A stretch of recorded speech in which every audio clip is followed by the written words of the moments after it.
now on whether any of this has voters remotely concerned.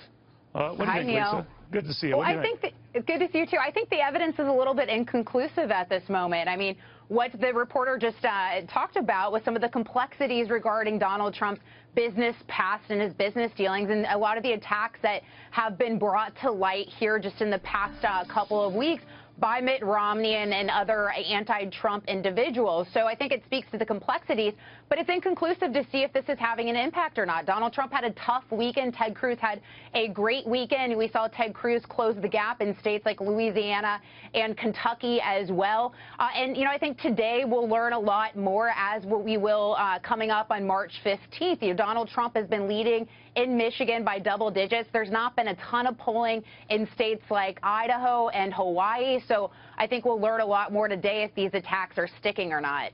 You know, you got to think the guy is a multi-billionaire. I guess how many billions is up to debate. But the fact of the matter is this is a small part of that empire.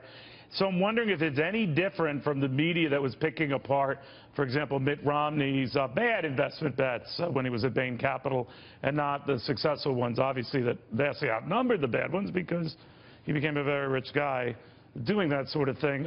So is it picking and choosing problems, or is this a problem longer term? Potentially. I mean, we have seen these attacks be lobbed before, as you've just mentioned, with Mitt Romney. But, you know, I think Mitt Romney's biggest problem was he failed to answer the attacks. He failed to take them head on.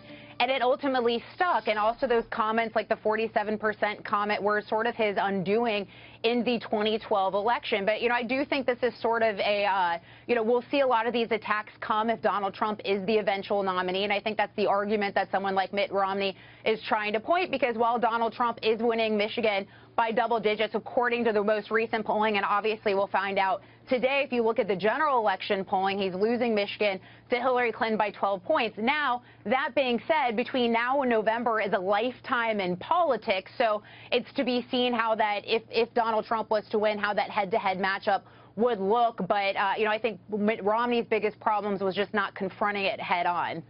All right, Lisa, thank you very, very much.